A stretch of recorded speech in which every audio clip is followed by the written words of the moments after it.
Olá, eu sou a professora Elisiane de Paula e hoje nós vamos estudar 3 assuntos muito recorrentes que cai bastante, é cobrado no Enem, que é a interpretação de texto, função da linguagem, hoje a função da linguagem é poética, eu espero que vocês tenham estudado, gênero textual resenha, vamos falar da característica desse gênero textual hoje também. Então vamos para a leitura do texto da questão 27 da prova azul. Sempre lembrando que as questões aqui, nós estamos nos aportando as questões da prova azul. Então vamos lá. Mais big do que bang. A comunidade científica mundial recebeu na semana passada a confirmação oficial de uma descoberta sobre a qual se falava com enorme expectativa há alguns meses.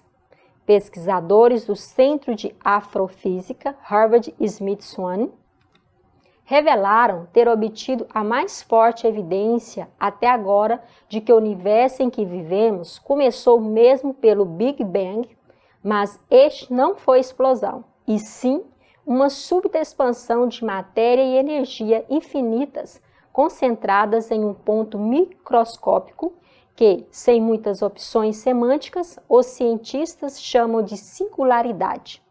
Essa semente cósmica permanecia em estado latente e, sem que exista ainda uma explicação definitiva, começou a inchar rapidamente. No intervalo de um piscar de olhos, por exemplo, seria possível, portanto, que ocorressem mais de 10 trilhões de Big Bangs. Essa reportagem saiu então na Veja, escrito por Alegrete. Vamos ao enunciado, que é o comando. Sempre lembrando disso, gente. Enunciado é aquele comando que diz o que nós devemos fazer diante de um texto base. No título proposto para esse texto de divulgação científica, ao dissociar os elementos da expressão Big Bang, a autora revela a intenção de... Então agora nós vamos voltar ao título. Observe que nós vamos trabalhar agora só o título. Nós tivemos que ler o texto? Sim. Mas se eu tivesse ido logo no enunciado, olha só uma dica para vocês aqui. Muitas vezes a gente tem que ir logo no enunciado, porque fica mais fácil você encontrar a resposta. Nesse caso, o texto base, ele me ajuda para dar mais embasamento na minha resposta. Mas a chave da resposta está o título. Vamos ao título. Vamos explorar um pouquinho o título. Mais big do que bang. O que é big? É uma expressão, né, inglesa. Big, grande, enorme. Bang. Bang, também em inglês, que é explosão. Na língua inglesa, usa-se muito esse bang para falar sobre tiro, né? Explosão. É um recurso da onomatopeia. E nesse momento a gente observa, então, nas histórias em quadrinhos, o bang, bang, explosão, explosão, tiro. Big, grande, grande explosão. Mas olha só, então vamos voltar para o enunciado. Então eu tenho uma grande, enorme explosão. Então no título, esse proposto para esse texto de divulgação científica é o dissociar os elementos da expressão. Olha a expressão, Big Bang. A autora revela a intenção de, letra A, evidenciar a descoberta recente que comprova a explosão de uma matéria e energia. Será que era isso? É recente, gente? Olha só, não é recente, né? Esse assunto aí ele já é muito antigo. Né? B. Resumir os resultados de uma pesquisa que trouxe evidências para a teoria do Big Bang. Não, também essa está descartada. Não está resumindo resultados nenhum nesse título. C. Sintetizar a ideia de que a teoria da expansão de matéria e energia substitui a teoria da explosão. Observe o verbo sintetizar. O que é sintetizar? É o quê? É você pegar poucas palavras e traduzir o que você quer. D. Destacar a experiência que confirma uma investigação anterior sobre a teoria de matéria e energia. Queria destacar uma experiência? Nós não vimos isso no texto e nem no título. Observe que nós estamos falando mais do título. Letra E. condensar a conclusão de que a explosão de matéria e energia ocorre em um ponto microscópico? Também não, né, gente? Não. Olha, eu quero que vocês observem os verbos. Letra A, evidenciar. Aí, olha o título, vamos voltar ao título. Mais big do que bang.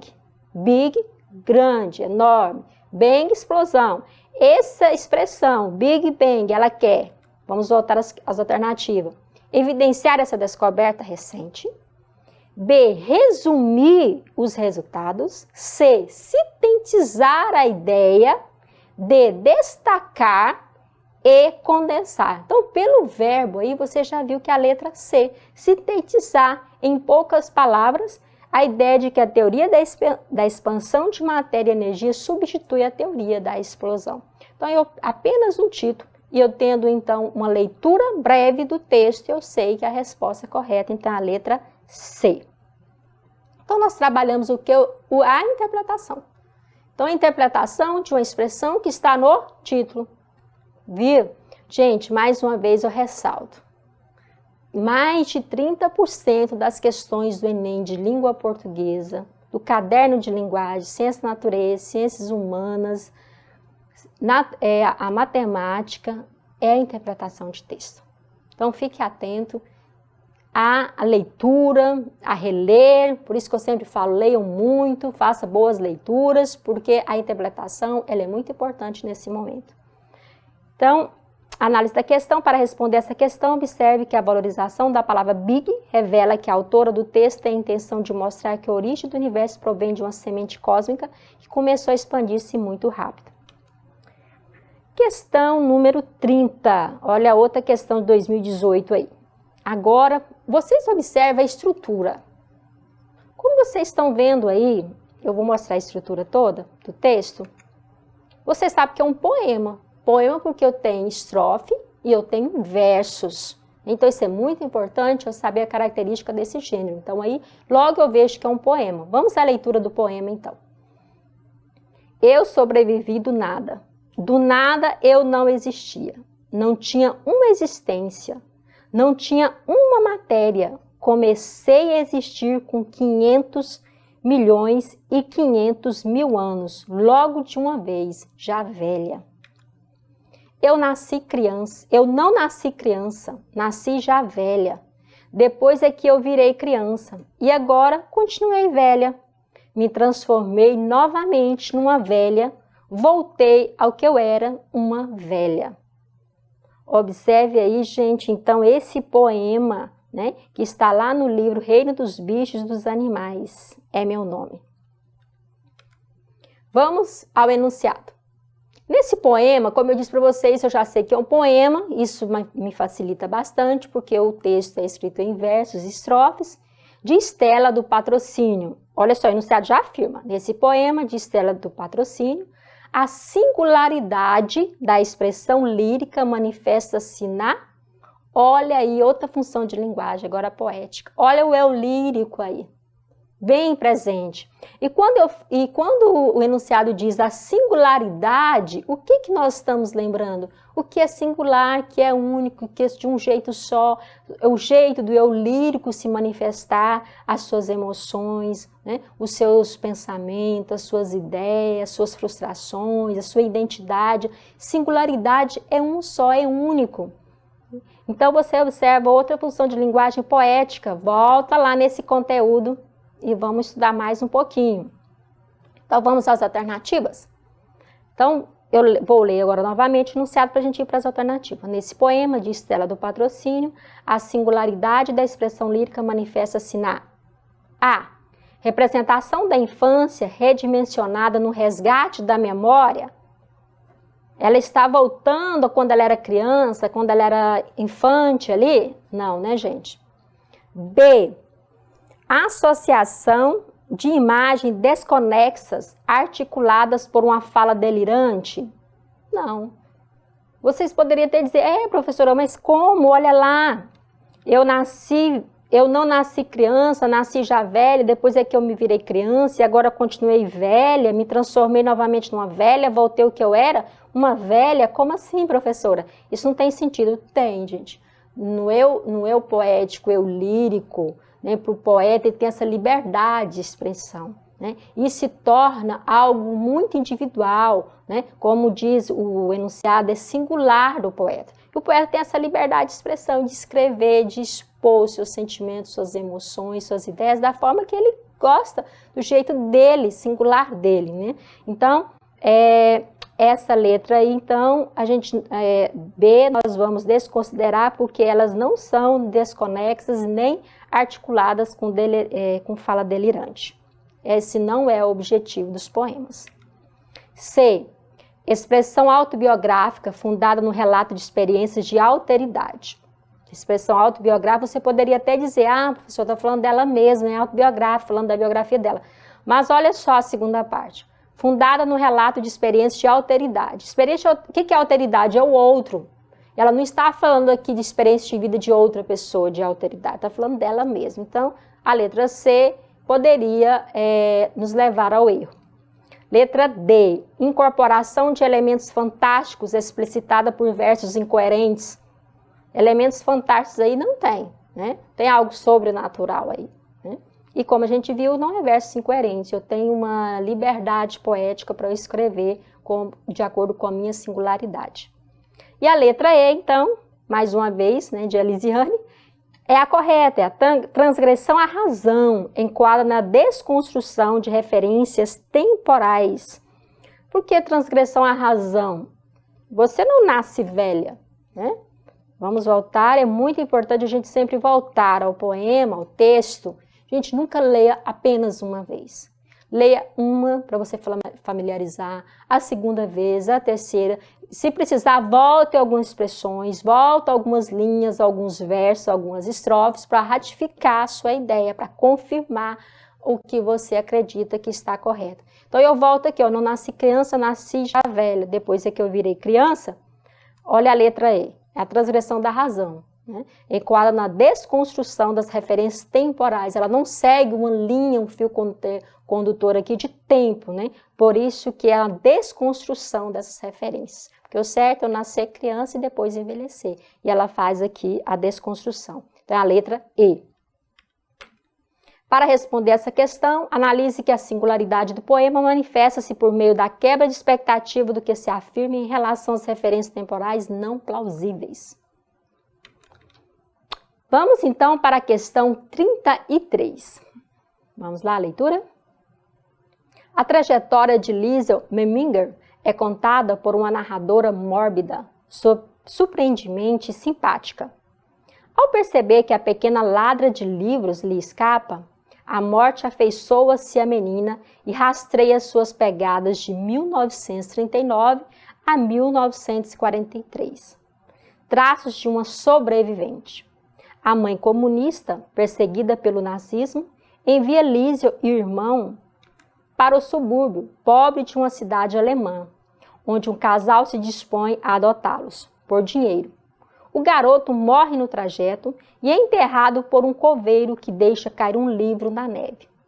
É o primeiro de uma série que a menina vai surrupiar ao longo dos anos.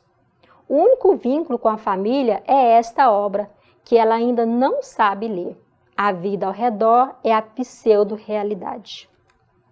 Criada em torno do culto a Hitler na Segunda Guerra, ela assiste à eufórica celebração do aniversário de Fuhr pela vizinhança. A morte perplexa diante da violência urbana dá um tom leve e divertido à narrativa deste duro confronto entre a infância perdida e a crueldade do mundo adulto. Um sucesso absoluto e raro de crítica e público. Referência é o site, né? É o Devorador de Livros. Bom, gente, essa história, para quem não leu a literatura universal, eu repito e digo para vocês mais uma vez que o Enem ele não cobra livros obrigatórios para você ler.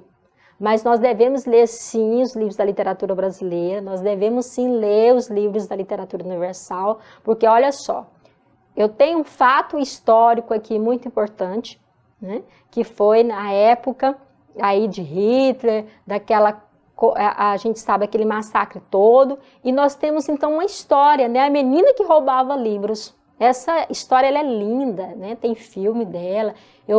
Se vocês não tiverem condições agora de ler todos os livros, pelo menos escuta resumos, resenhas, leiam resenhas críticas, mais resenhas do que resumo, ouça os podcasts, para vocês conhecerem essa história linda, maravilhosa, a menina que roubava livros, né? Então vamos ao enunciado. Os gêneros textuais podem ser caracterizados, dentre outros fatores, por seus objetivos. Esse fragmento é olha só, eu não preciso ter lido a obra A Menina que Roubava Livros para responder essa questão. O meu conhecimento, se eu li, maravilhoso, eu vou relembrar, eu vou me identificar, eu vou lembrar de toda aquela história linda, maravilhosa. Mas isso não significa que você tem que ler, mas você precisa conhecer para ficar mais fácil, né? Então, a questão aqui nesse enunciado não é exatamente sobre a literatura, né? Sobre a menina que roubava livros, mas nós vamos falar do gênero textual. Olha o enunciado, os gêneros textuais. Eu quero, o Enem nesse momento, a questão ele pergunta quem é esse gênero textual que fez essa análise crítica. Vamos lá observar então? Esse fragmento é É uma reportagem, pois busca convencer o intelector da tese defendida ao longo do texto. O que eu acabei de ler, o que nós acabamos de ler juntos, não vou ler novamente, mas todo esse texto, você tem ele aí na apostila, você pode ler. Você acha que é uma reportagem?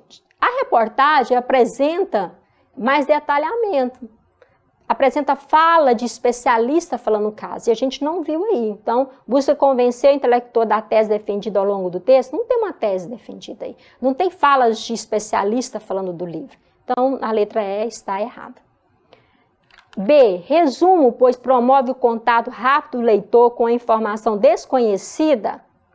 Vamos deixar essa C para a gente voltar, a B para a gente voltar já já. C, sinopse, pois sintetiza as informações relevantes de uma obra de um modo impessoal. Sinopse é muito sintético, né? No livro, quando você vai ler um livro, lá no final dele, ou então nos sites, tem lá sinopse, né? Bem sintético, um pequeno resumo, que fala de modo bem impessoal.